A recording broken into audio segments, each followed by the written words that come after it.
আসসালামু আলাইকুম। অনুসন্ধানী বাংলা টিভির পক্ষ থেকে সবাইকে স্বাগতম। আপনাদের সাথে আছি আমি মসরু। সাংসারিক জীবনে ছেলের অবৈধ স্ত্রীর কারণে পিতাকে প্রাণনাশের হুমকি।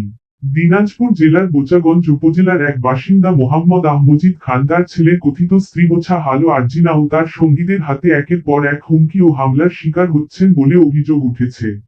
2024 সালের 28 নভেম্বর রাত 10টার পর মোছা হালো আরজিনা একটি ভিডিও ফুটেজ বলেন, আপনার ছেলের সাথে আমার বিবাহ হয়েছে। আমি অবিবাহিত ছিলাম। আপনার ছেলে রাসেল আমাকে ভালোবাসতো, সেই ভালোবাসার টানে আমি তার সাথে চলে এসেছি। আপনি যদি মেনে নেন, তবে জীবন সংসার করব। উত্তরে আহমজিদ খান বলেন, তোমাদের সম্পর্ক কতদিন ধরে? আলো আরজিনা জানান, 3-4 মাস। ছেলে রাসেলের মুখের দিকে তাকিয়ে মানবিক কারণে আশ্রয় দেন আহমজিদ খান। শুরু হয় তাদের সংসার। তবে 15 দিন পর আহমজিদ খান জানতে পারেন, আলো আরজিনার আগেও বিয়ে হয়েছে এবং তার প্রথম স্বামী কৃষ্ণা নামে একজন পুরুষ, যার সাথে একটি কন্যা সন্তানও রয়েছে। এই তথ্য গোপন রেখে রাসেলের সঙ্গে অবৈধভাবে সংসার করছিলেন আলো। পরে শরীয়ত মোতাবেক ঘরোয়া ভাবে বিয়ে করলেও কাজী জানতে পারেন, আলো তার আগের স্বামীকে তালাক দেননি।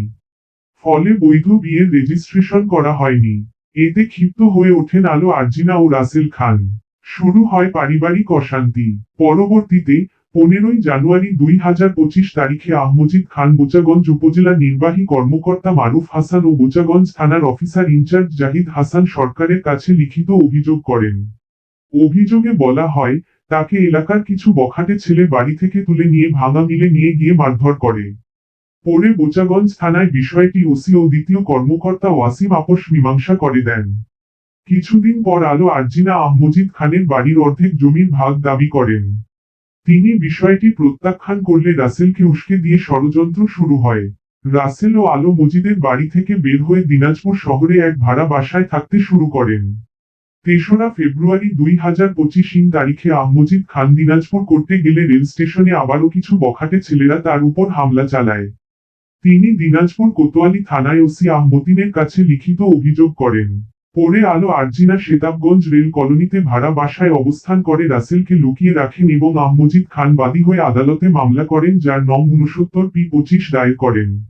মামলায় 2,50,000 টাকা এবং ভরণপোষণ দাবি করা হয় এবং রাসেল ও আলো আরজিনা সহযোগীদের বিরুদ্ধে সমন জারি হয়।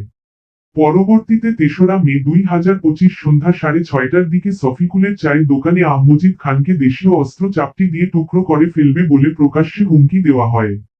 13ই মে সকাল 11:30টার দিকে আবারও ভিডিও কলে 5 লাখ টাকা না দিলে প্রাণে মেরে ফেলার হুমকি দেওয়া হয়।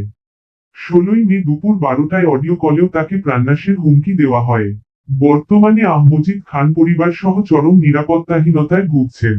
তিনি বিষয়টির সুষ্ঠু তদন্ত ও ব্যবস্থা নেওয়ার জন্য আইন শৃঙ্খলা বাহিনী এবং প্রশাসনের ঊর্ধ্বতন কর্মকর্তাদের দৃষ্টি আকর্ষণ করেছেন।